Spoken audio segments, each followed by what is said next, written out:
What is one secret you have stuck with that you probably will never confess? Story 1. Been waiting for a while to get this off my chest.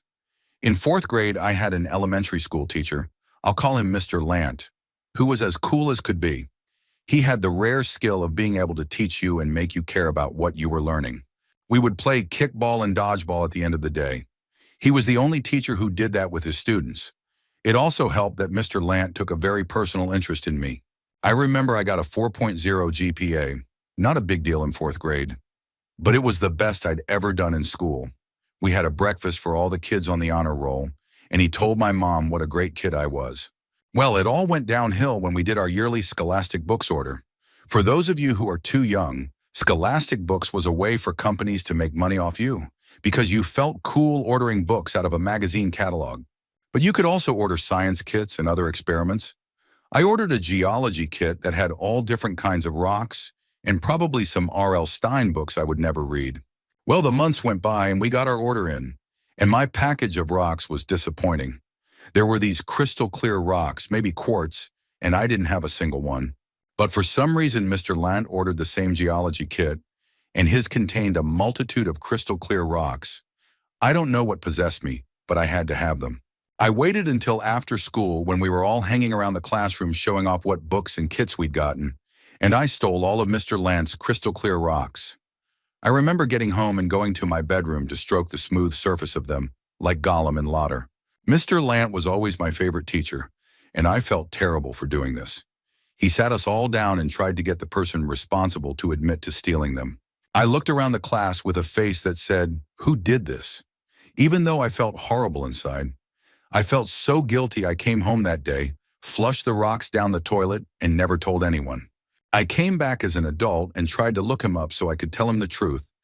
It bothered me that much, but I found out he died in a four-wheeling accident on his property a few years back.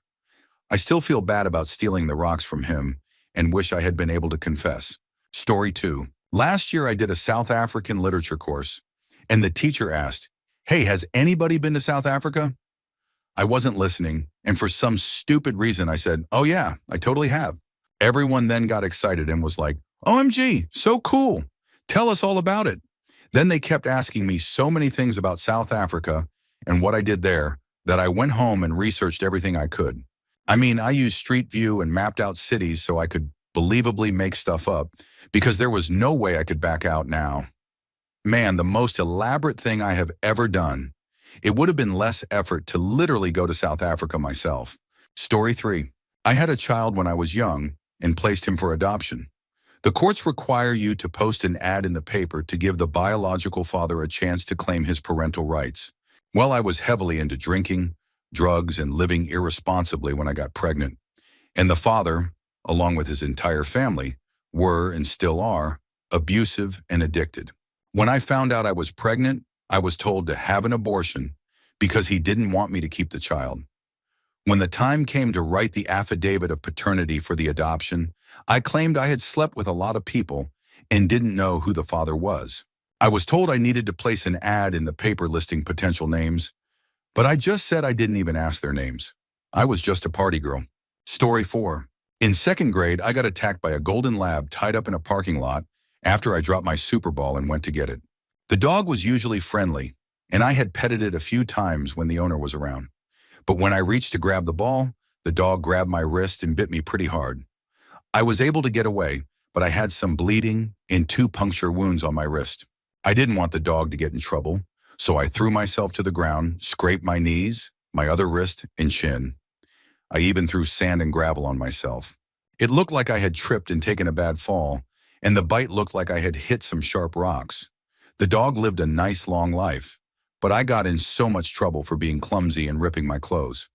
My family was pretty abusive, and I knew exactly what would happen. Still, I didn't want the dog to be punished. Story 5. My brother was my best friend since birth. We were identical twins.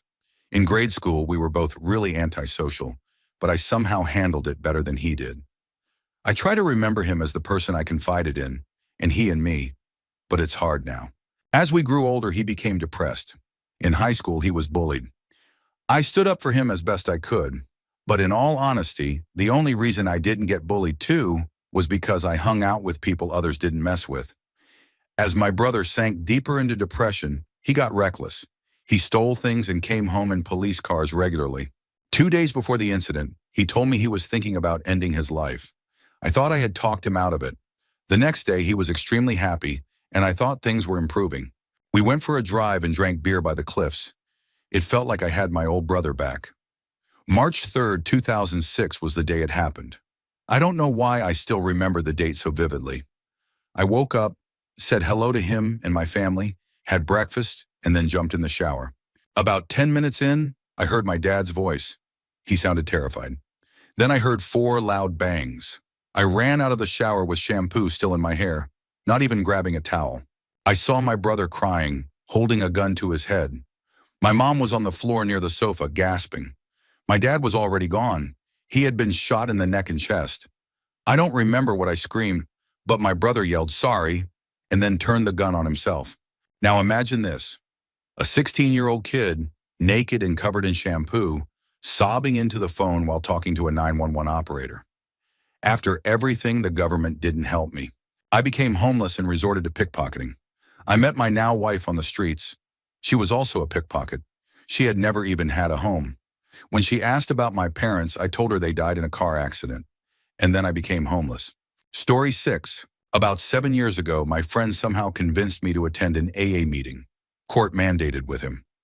I had never been before and didn't really know what to expect. My friend and I got there right as it was about to start and sat down in the back. The person leading the meeting did his intro and then asked if anyone wanted to start us off. Silence. So he says, "How about that girl that just walked in with the big sunglasses?" I had worn some oversized sunglasses to be incognito at the meeting, which completely backfired. I had no idea what to do, so I introduced myself and started telling the most elaborate emotional story I could come up with about my life as someone struggling with alcohol, and all the details that led me to rock bottom and to where I was at that day. I spoke for about 5 minutes and had this older gentleman next to me in tears by the end. My friend, a relatively new friend who didn't know me too well, just stared at me, completely confused, and whispered, "Holy wow, were you serious?" No, of course I wasn't. But what was I supposed to do? I was young and clearly not thinking things through. Then the speaker asked for the next volunteer and ends up calling on another woman in the row in front of me. "Oh, I'm just observing," was all she said, and he moved on to someone else. What? I didn't know you could say that. Seriously? At the end of the meeting, this girl comes up to me and gives me a big hug. She tells me she recognized me from high school and invites me to other meetings, which I politely declined before quickly heading out of there. I still see that girl a few times a year, and she talks to me about her progress. I ask her about how she's doing, remind her how far she's come, and encourage her to stay strong when she's going through a rough time. I think I inadvertently became a role model for her and have been able to help her through some tough patches. It's probably better that she doesn't know the full truth, since she can just think, "At least I'm not that girl," and feel instantly better. Story 7. I'm 30 years old, work in advertising, pretty successful, senior manager level, make $80,000 plus annually. And I never graduated from college. I was a smart kid, but I just wasn't prepared for being away from home and having to be responsible. I basically skipped class all the time, partied a lot, and ended up dropping my classes most of the 9 semesters I was in undergrad. I would forge my semester grades, so my parents had no idea. Anyway, after 4.5 years, my parents were obviously expecting me to graduate. So I told them that I did, but that I wasn't going to walk at the ceremony. I went to a huge state school, so it was believable that I didn't want to sit through a long graduation event. I was able to get an interview at a small advertising agency right after I graduated, and they didn't ask to see my transcript, so I accepted their job offer. Now, 8 years later, I've worked at 2 other companies, both small firms that don't do background checks. When I apply for jobs now, I always aim for small, privately owned agencies so that I don't run the risk of being asked for records. I had one scare years ago when I was offered a job. I put in my 2 weeks notice at my old company, and then the new company decided to do a background check, which I obviously didn't pass. So I had to go back to my old company and say, "Just kidding, I'm staying." Super awkward. Only 2 people know about this, a friend and an ex-boyfriend. I haven't even told my husband. I'm scared that one day I'll have too much to drink and accidentally blurt it out. He definitely wouldn't be okay with it. Looking back, I wish I had taken school more seriously so I wouldn't have to live with this secret. But at the same time, I think it's kind of amazing that I've been able to become so successful without a college degree. Story 8. I still feel bad about this. When I was 17, my dad let me borrow his awesome Army Green '99 Wrangler to take my date to prom. I was driving a beat-up Volvo at the time. After the dance was over and I had dropped my date off, we had a good time, I was on cloud nine, jamming out to the doors and not focusing on the road at all. As I was going down a hill near my house, I dropped my back right tire off the road onto a soft shoulder and overcorrected trying to get back on. The Jeep did a 180, skidded off the other side of the road, and smashed into a couple of trees. I was okay, but the Jeep was pretty much done for. I immediately called my dad and told him that a deer had run out in front of me and that I swerved to miss it, which caused the accident. He came to pick me up, and after he saw I was okay, he got very, very upset. He said he didn't believe my story, and that if he found out I was lying, it wouldn't end well for me. For context, my dad is very large, has a huge beard, and is a Vietnam vet. He's pretty intimidating when he gets mad. So I wussed out and stuck with my made-up story. Things were tense between the two of us for a bit, but I guess he kind of let it go after a couple of weeks. What makes my lie so bad is that about a month later, my mom was driving down the same hill when a huge buck ran into the side of her car, almost at the exact same place where I had my accident. My dad took this as validation of my story and apologized profusely, saying he wouldn't doubt my word again. 5 years later, and I still haven't told him the truth. Story 9. I once lied and said I'm not good at geometry, and I'll never let that person know otherwise. I know you're probably thinking this is a pretty mundane lie, but the story behind it is something I could never tell her. I'll start by saying I'm really bad at judging ages. At the time, I was 20 years old and I met this girl at church. We were having a great time talking, and there was definitely a connection. I knew she was younger than me, but I was thinking probably 18, maybe 17. We got to talking about where we were going to school, and she said, "I'm a freshman at Maryville." And I asked, "Maryville College?" She laughed and said, "High school." She was 14. Anyway, I had this crush on her, and I knew it was inappropriate because of our age difference, but we stayed friendly and talked at church. She asked if I would tutor her in geometry. I knew better than to trust myself in a situation where I'd be alone with her like that. So I told her I was bad at geometry, that it was probably my worst subject. Truthfully, I was amazing at geometry. Storytime. In high school, there was this girl, let's call her Sarah, who really liked me. I mean, really liked me. So of course, I thought she was a little intense.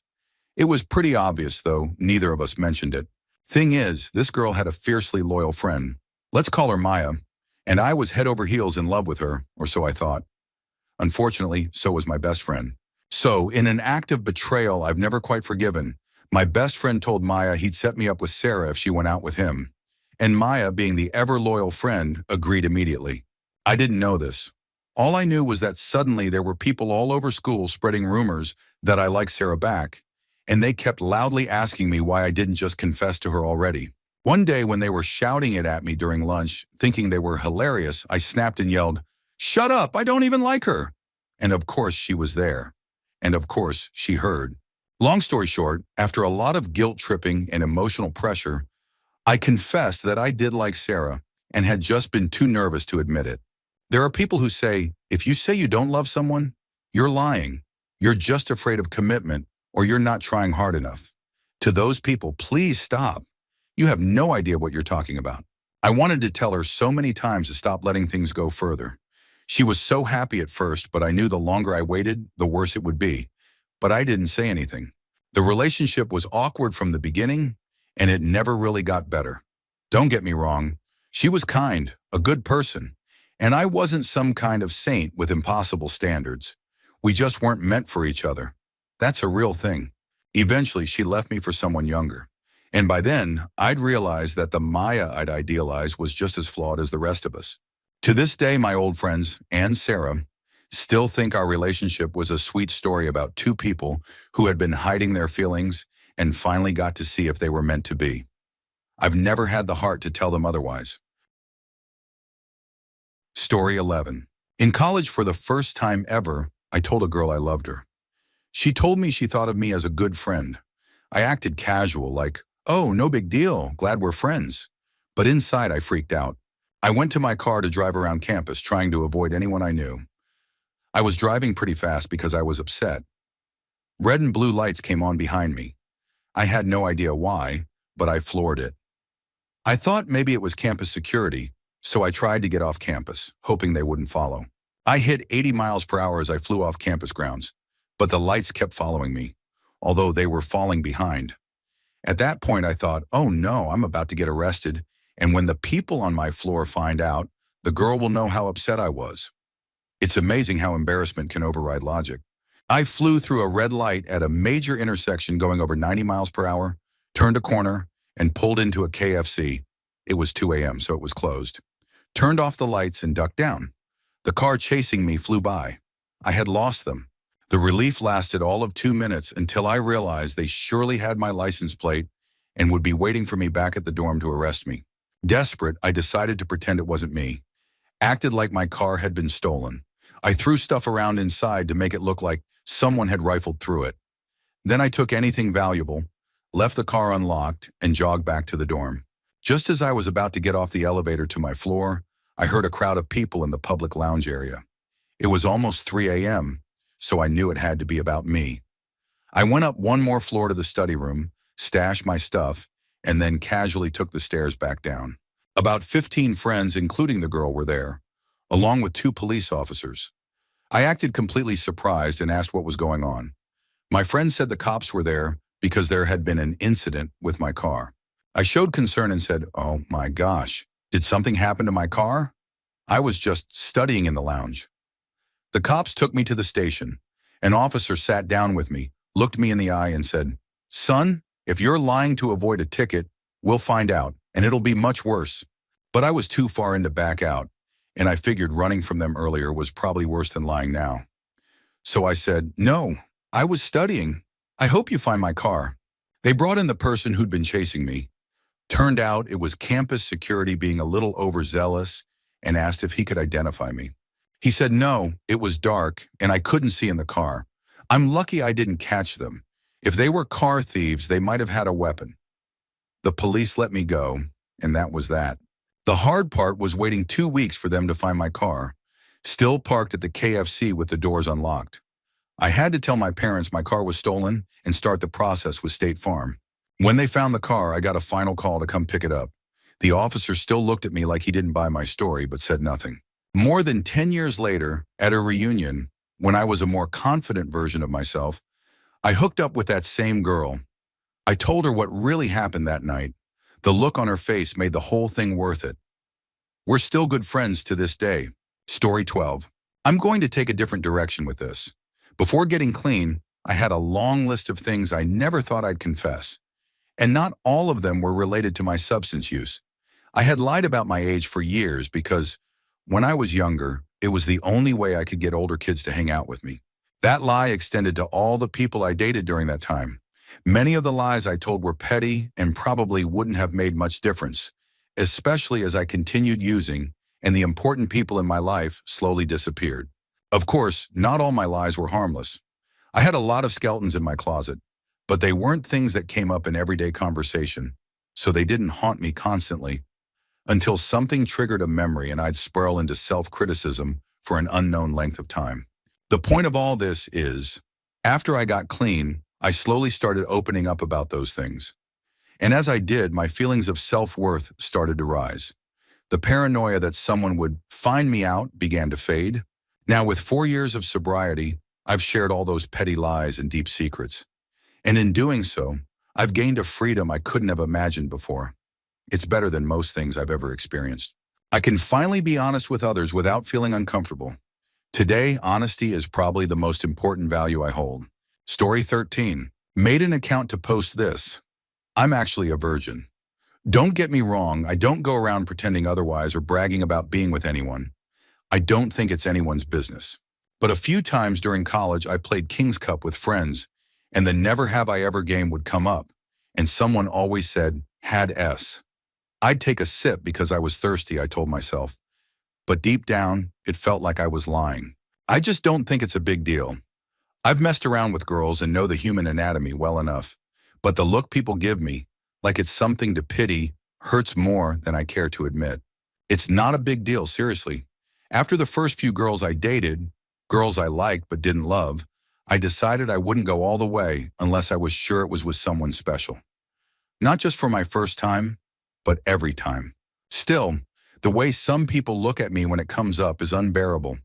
My close friends know the truth, but if someone I see regularly but don't consider a good friend asks how many people I've been with, I just count the number of girls I've truly loved and give them that number. Story 14.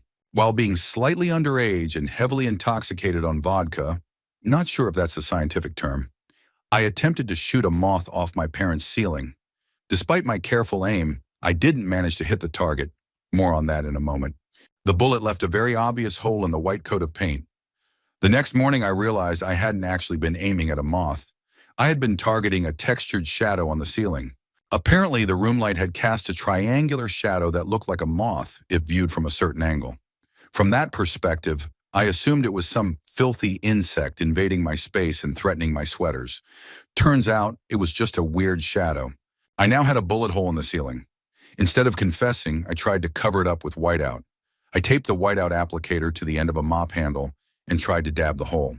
Unfortunately, our ceilings were too high to reach accurately. I ended up smearing a white circle around the hole, unintentionally drawing more attention to it. Luckily, the ending is anticlimactic. My parents didn't notice the hole for a year or two. When they finally confronted me, I said it had always been there. They didn't press the issue further. This happened years ago, but I'm still sure they'd bring it up if I reminded them. Story 15. One night I parked on a side street next to our house. The street was on a pretty steep hill.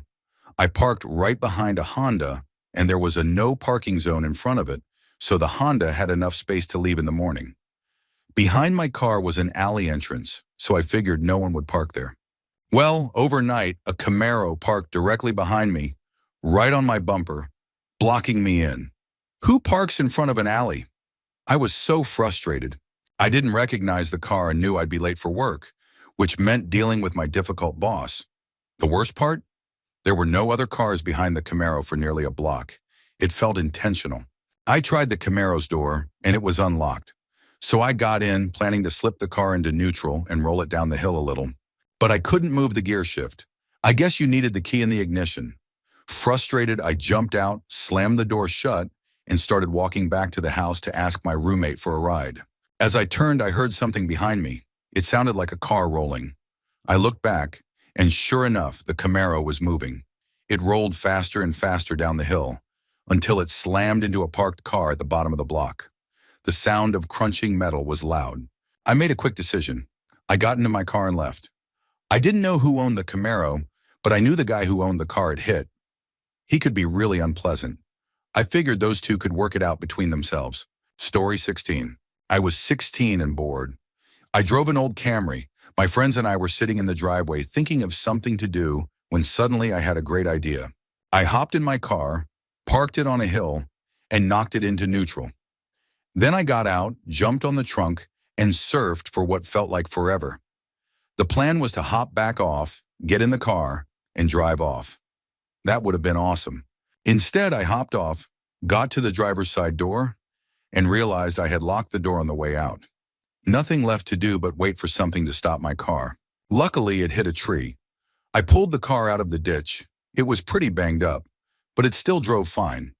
I had a Ferris Bueller moment where my friends and I went to a pool and tried not to think about how much trouble I'd be in. So I got home and faked a panic attack. I told my mom I hit a deer.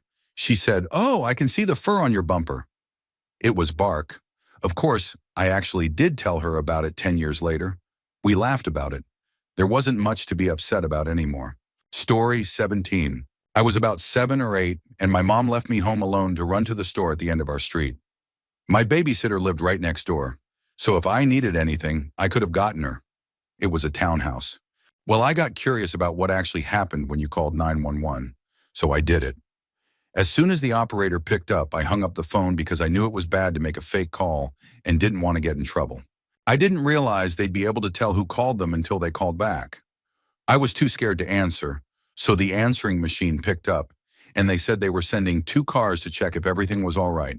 I panicked and called my mom, telling her for some reason the cops were coming to our house and I had no idea why. She asked me if I had dialed 911, and I swore I didn't. When the officers arrived, I thought I was busted. But while one of them was talking to my mom, he looked over at me sitting on the couch with my mom is about to kill me face, and told her something like, sometimes when an answering machine's battery is running low, it can dial 911 on its own. I've seen it a few times. She was like, oh my gosh, I never knew that. Crazy. That officer saved me. I'll never tell her the truth, mainly because I still can't believe I got away with it. And if I do, I just know she'll say, ha, I knew it. Story 18. I am over my ex-girlfriend. I've never admitted it to anyone, or really to myself, but on a few occasions, the truth slips through. I had a girlfriend in high school and was madly in love with her. We dated for 2 years, but it didn't last. We both made mistakes. It ended partly due to immaturity and partly due to ego. Either way, it didn't end well. I was 19 when it finally ended. Now we've apologized to each other and we're civil, but we don't really talk anymore. Since then, I've dated multiple girls and am currently with someone I truly care about. We've been together for a year. My ex is also in a serious relationship, but the truth is I haven't fully gotten over her. I want to because I know there's no going back. At least I don't think she wants that. And I feel bad because while I love my current girlfriend, I still can't shake my ex. I've thought about this a lot, reflected and analyzed it, and I still can't explain why I can't let go. I lie to myself and say I don't miss my ex, but in reality I miss her deeply. I would love to be with her again. And I feel guilty because I hide this from the person I'm with now. I was 19 when it ended. I'm 24 now, and I still haven't fully let go. I've never admitted this to anyone, mostly because I don't want to admit it to myself. Story 19. Well, this one will definitely go with me to the grave.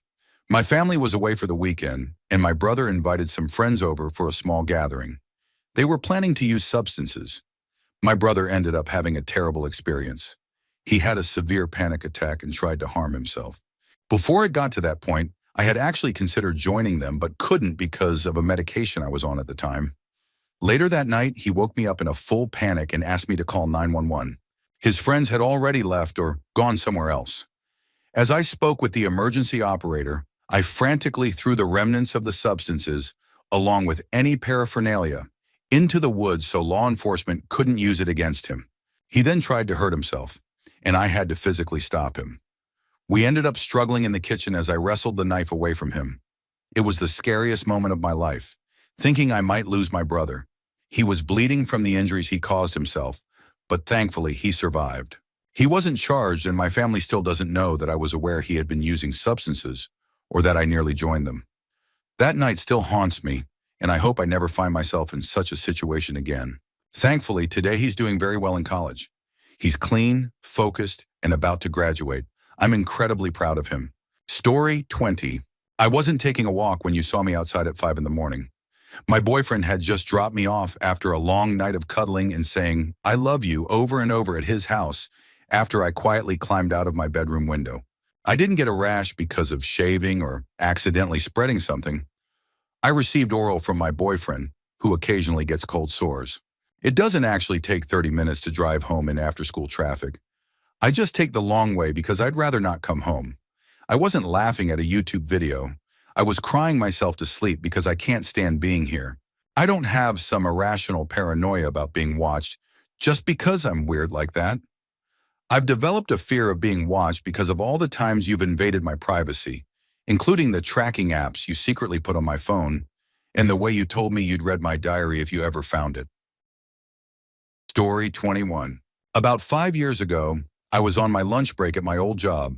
I worked at a high-profile retail store, and I went home to eat.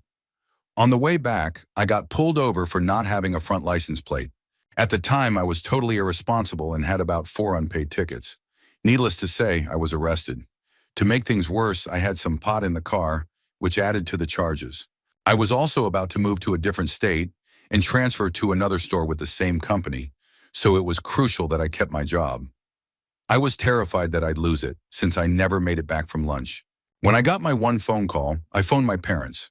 Not just to tell them what happened, but also to ask them to call my job and come up with a story. I also asked them not to answer the phone if work called. They called and told my job that I had gone home for lunch and fallen into a hole in the front yard where they were redoing the sprinkler system.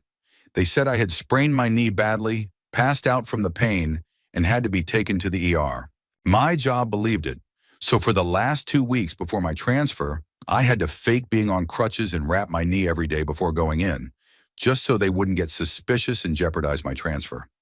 None of my coworkers or friends ever found out I had actually been arrested and not injured. Story 22.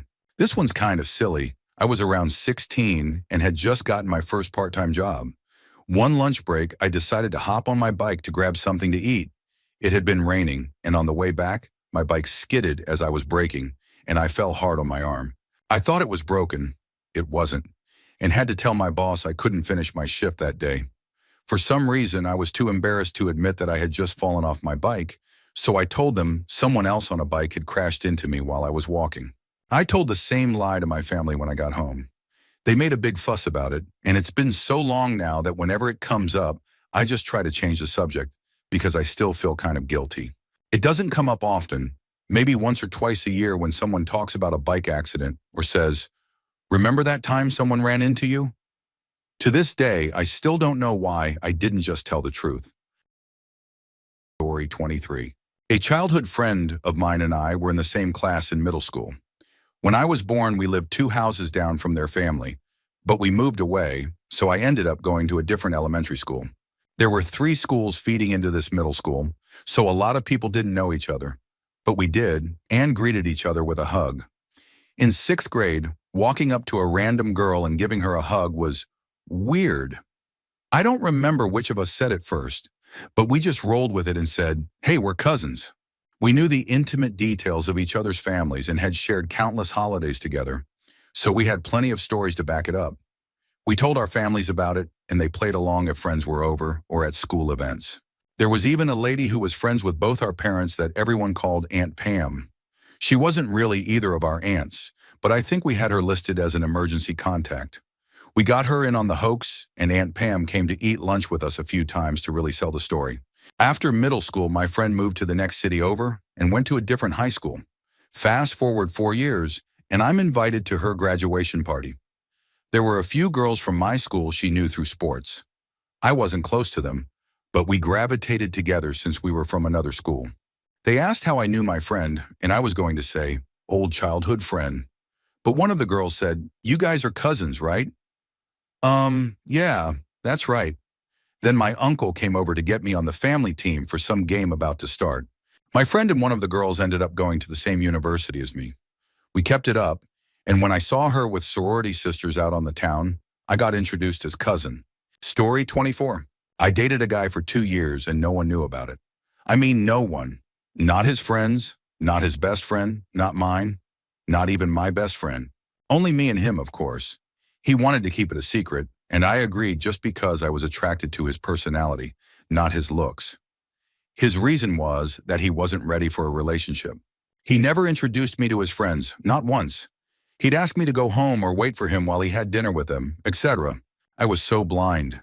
He treated me well when we were together, but looking back, the fact that he was so desperate to keep it a secret was just absurd. I felt like he treated me like I didn't matter. This went on for 2 years, and he finally left me because he found someone else he liked more than me.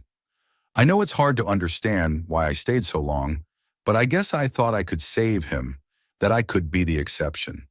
It got really bad in the last month because I had reached my limit but didn't know how to express it. But thank goodness he's out of my life now. If we were still dating, I'd probably be so lost I wouldn't even have a job. I'd just be following him around like a stray, and he would have eventually left me anyway. Wow, I'm done. Story 25. I've been telling everyone I was a professional wrestler for over 20 years. I used to be friends with an indie wrestler a long time ago. He really loved it and basically did it for free. Sometimes he'd drive 150 miles just to perform at a show and only make $20. For that tiny amount, he did backflips off a 16-foot ladder onto concrete and nearly cracked his skull. One time he accidentally set himself on fire going through a flaming table, and had to tell the ER doctor it was a BBQ accident because the event wasn't licensed. He got pinned against his will one time by two women and a little person during a match he was scripted to win and had to give them his championship belt. I envied his passion, his athleticism, and the wild stories. He was the definition of cool, a real rock star in parts of Arkansas. When we lost touch, I started telling his stories as if they were mine. I've incorporated his experiences into my own life story. I regularly spin tales of my wrestling days to anyone who will listen. My life feels empty. I haven't done anything interesting, but I'm a good storyteller. What can I say? Story 26. This isn't serious, but it's the real story of how I got my dog. Everyone thinks I found her as a puppy on the side of the road. But in reality, I bought her from a breeder I found online. The woman who sold her to me claimed she had already been dewormed and flea treated. Both lies. For the next 3 days, my dog wouldn't eat, was very lethargic, and was throwing up worms. I didn't have money to take her to the vet. I even considered taking her to a shelter. But then I called my grandparents. I told them I had found a sick puppy on the side of the road. They took her to the vet and paid for everything. I'll always be grateful for that. The vet said she was severely dehydrated and had intestinal worms, and if we had waited any longer, she wouldn't have survived. Now she's healthy, happy, and the best dog ever. Story 27. When I was 14 or 15, my parents decided it would be prudent to put a password on our internet access. My younger sister had been abusing it by getting up in the middle of the night to talk to friends in the US. I'm from Australia, and was generally getting addicted to chatting online to the detriment of everything else in her life. Despite being fairly trustworthy overall, I wasn't trusted with the password either, and had to ask my parents anytime I wanted to go online. As a result, I made the dumb decision to download something called a dialer. This piece of software allowed me to bypass the password and sneak online when my parents weren't around. I only used the dialer for a short while, maybe a week, before getting sick of how slow it was and deleting it. Eventually, my parents received a phone bill from our provider asking for roughly $700 in charges related to access through the dialer software. Naturally, my parents were shocked and questioned both my sister and me. Due to the vague description on the bill, I genuinely had no idea at first what it was referring to. Long story short, after many heated phone calls to the telecom company and the telecommunications industry ombudsman, I finally realized the dialer had been the cause of the huge charges. After repeatedly asking both me and my sister if we knew anything, my parents ended up paying the bill just to stop the stress and harassment. They changed phone providers afterward. Eventually, they also removed the password from the internet and got over it all. But I've never confessed it was my fault that we received that enormous bill. Story 28. 22-year-old virgin here. If you're expecting a typical story about lying to cover up virginity, think again. The throwaway username says it all. Approximately 4 years ago, during my first year of university, I was one of the few guys on my dorm floor who hadn't lost his virginity. Of that small group, only one other guy and I were actively trying.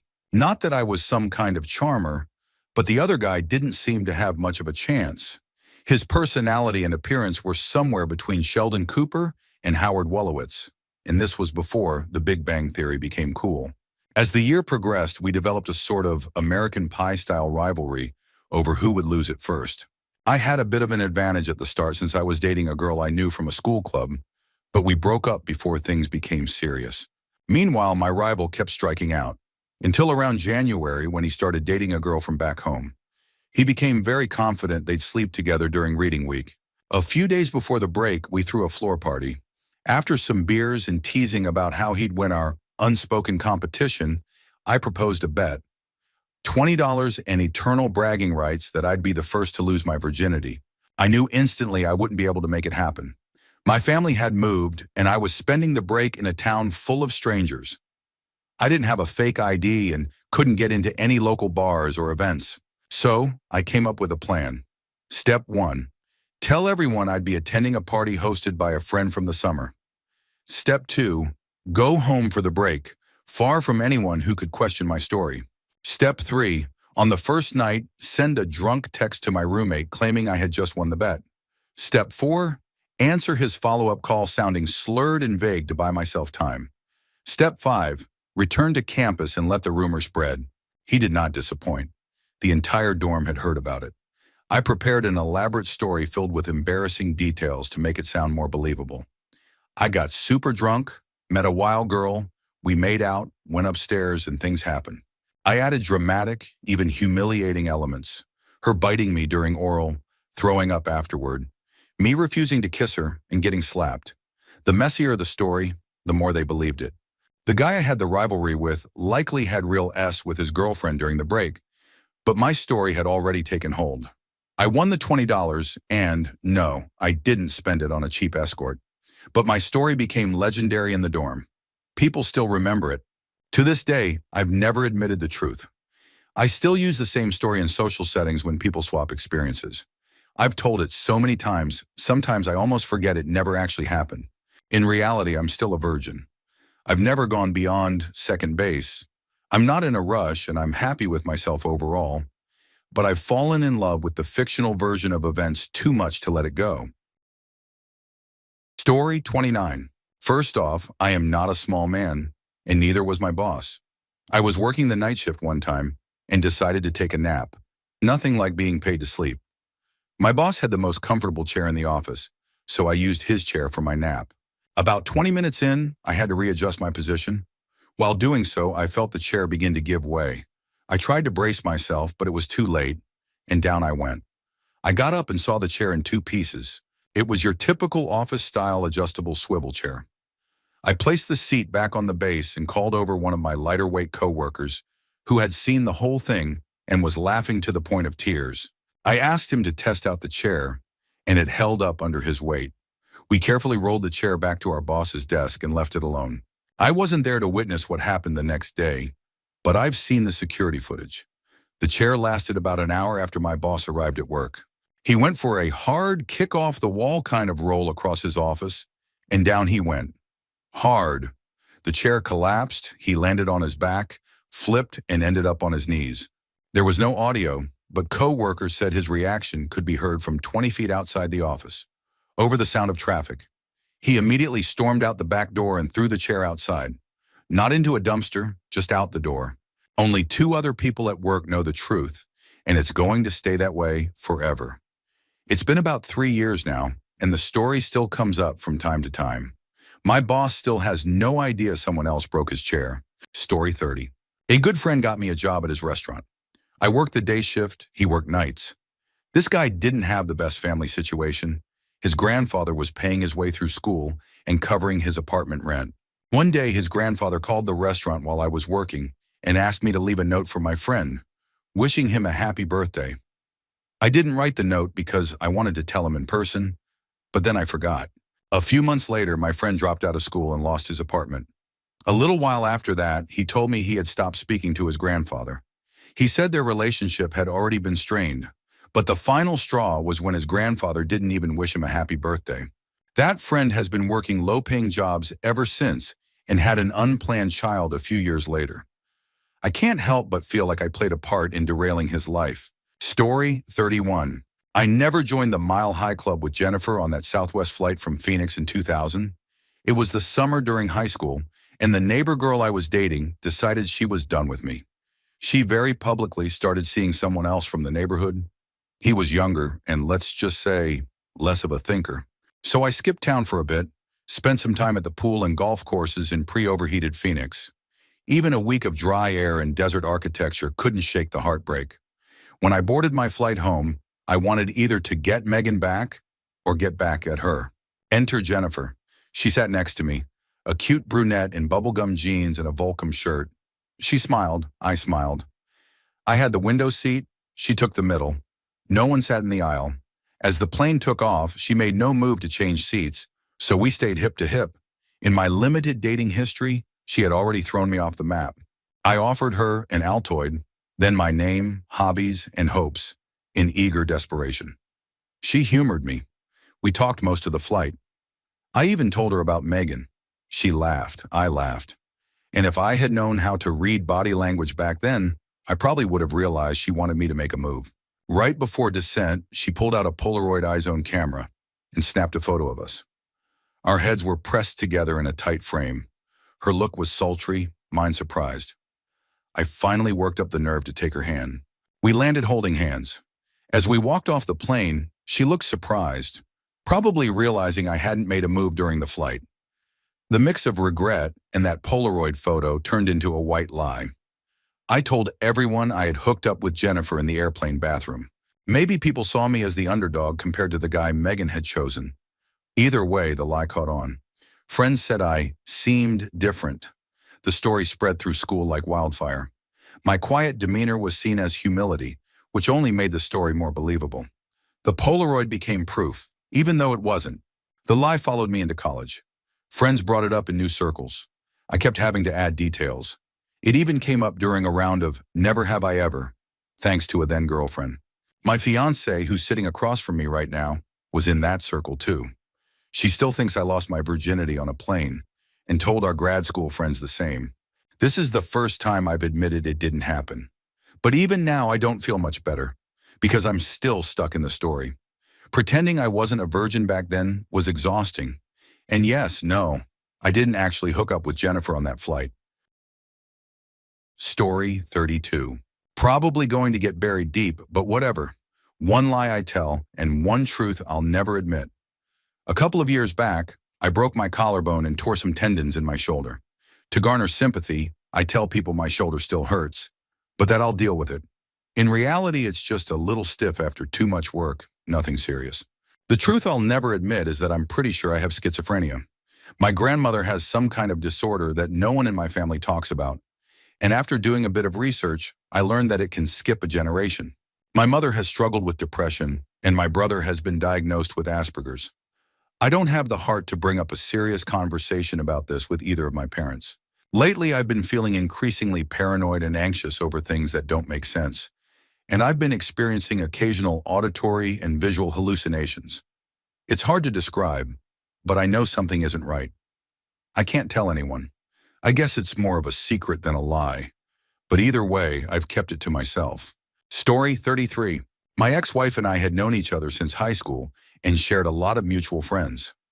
I also knew a guy named Michael from high school. He married a woman named Angela. They used to swing, and we'd all hang out and drink together. Angela would flirt with me, but my wife was never into that scene. One night, while drinking, Angela told Michael they shouldn't try anything with us because she had feelings for me. That obviously caused tension. Later, when it was just Michael and me having drinks, he confided in me about what Angela had said and how uncomfortable it made him feel that the flirting continued.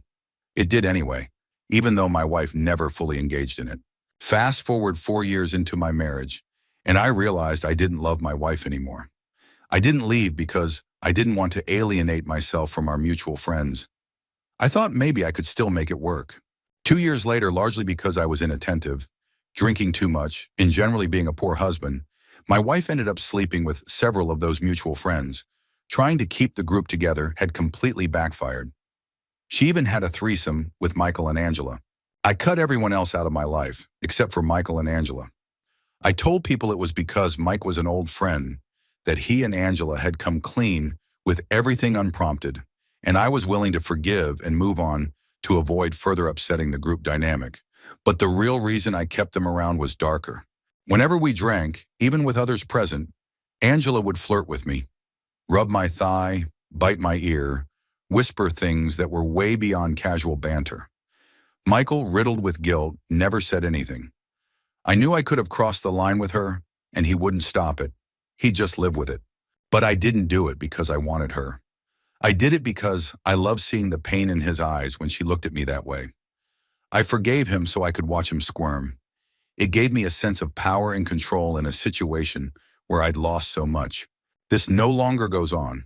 We still see each other from time to time, but much less.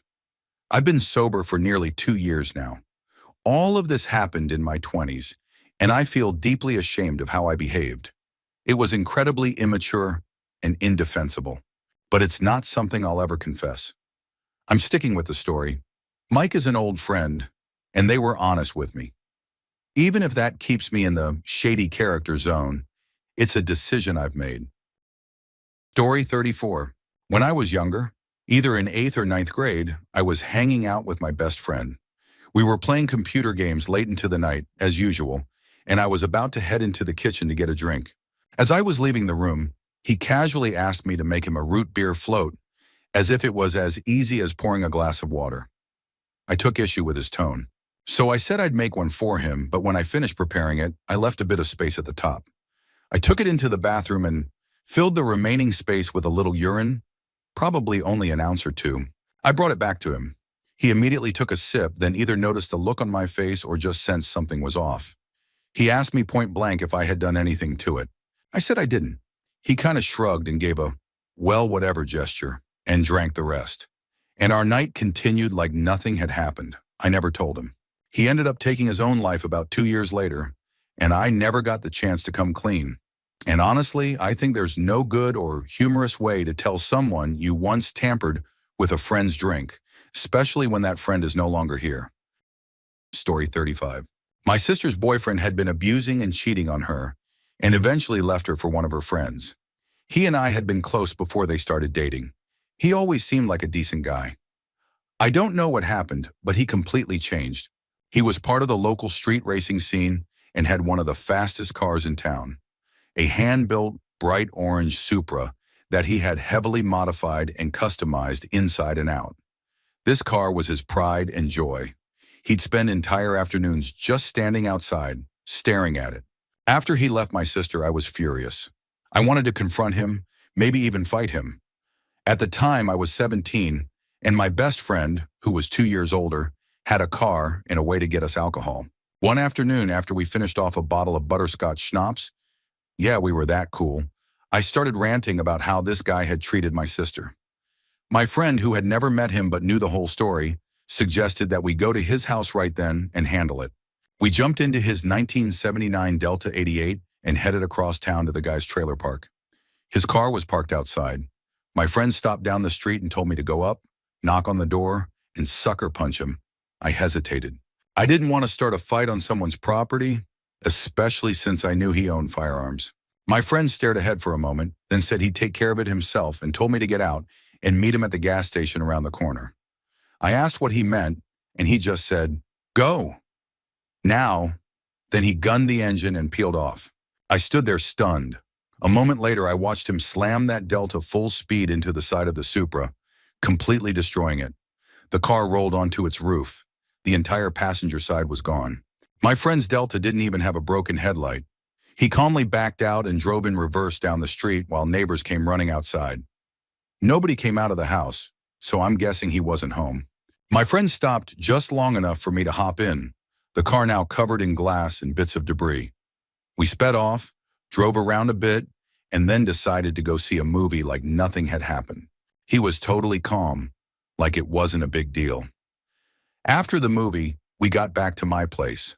My sister asked if I'd heard what happened to her ex's car. Apparently, he had called her, accusing her of setting someone up, but she had no idea. We played dumb and went on with our night. I never spoke to him again, and my friend and I have kept that secret for over 10 years now. Story 36. When I was younger, around 16, we had this decent-sized poker tournament with about 20 people, with a $20 buy-in and an optional rebuy. We used a brand new deck of cards, and I was shuffling one before the game, kind of messing around and planning to show some people a magic trick. So I hid a queen in my back pocket. Something happened that distracted me, and I totally forgot about it. At the end, during the heads-up round, both players went all in, and one of the guys needed a queen to win. Guess what? It never showed up. We wrapped up and went home. On the ride home, I reached into my pocket and pulled out the queen in front of everyone. People were like, "What the heck is that?" And I quickly said, "Oh, I stole this at the end of the game to remember the day." Thankfully, everyone believed me, and to this day, that card sits on top of my desk. It reminds me of the day I almost had to pay everyone back for the money they lost because I decided to borrow a card for a dumb trick that never even happened. Story 37. I transferred high schools because the one I go to now is closer. I can get to it faster. It's a new environment. I wanted to make new friends. I got tired of my old social circle. It's a bigger school. I relate to these people more.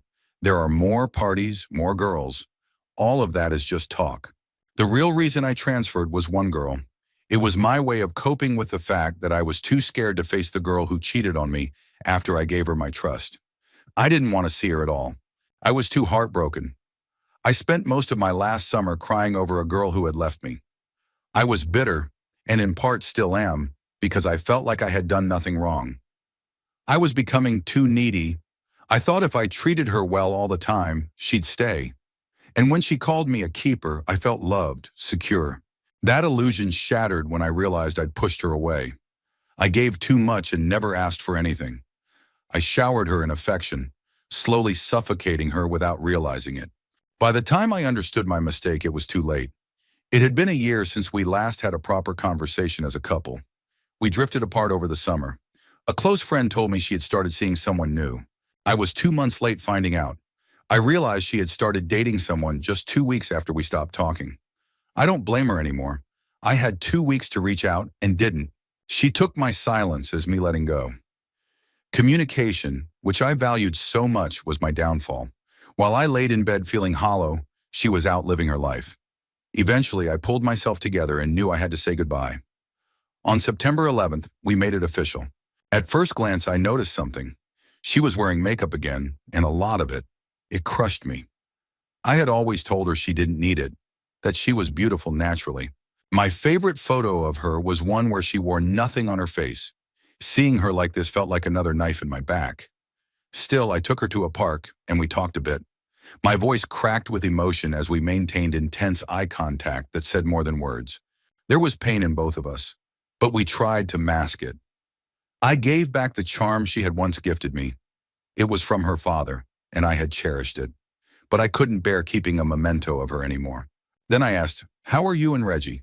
She said, "Hey, I barely see him. He lives in San Leandro. It sucks. This year I have a lot of free time." I noticed a faint smile, which vanished quickly. I thought maybe she wished it was me there with her, but I steadied myself. I had come too far. I responded, "I really wish you could have told me something." She whispered, "I know." Quietly, I was crushed. Her bus was coming soon, and she said we should get going. We walked toward the stop, and for a moment we clicked again, teasing, smiling, joking like we used to. I almost lost myself in it, but then I pulled back. It had to stop. My tone changed, and I said, "Before you go, there's just one last thing I want from you." She looked at me with hesitation. I took her bag and set it by the wall, placed my coffee next to it, and turned to her. She was closer than I remembered. I put my hands on her sides like I used to and stared into her eyes. Then I pulled her in for the kind of hug I gave only her, hands gliding around her back and holding her close. She hugged me back, tight, up on her tiptoes while I stood flat-footed. Her scent was overwhelming, so familiar, but I didn't belong there anymore. I let go gently and brought my hand to her chin. With our eyes closed, her lips were just inches from mine. I paused. A million thoughts raced through me. Part of me screamed to kiss her, but I stayed in control. I raised my lips to her forehead and kissed her there, just like I used to. She always said she loved that. As I stepped back, I opened my eyes. Hers opened slowly, tears brimming, lips trembling. I kept holding her, one hand on her hip, one at her neck. Everything about that moment was soft, familiar, and toxic. I stared into her eyes like it was the last time I'd ever see her. I tried to say I love you with my eyes, but what came out of my mouth were the words I had been preparing for weeks. Story 38, that I love motherhood and all that comes with it. In my own way, I do love my son. He is a beautiful, intelligent, and independent 2-year-old.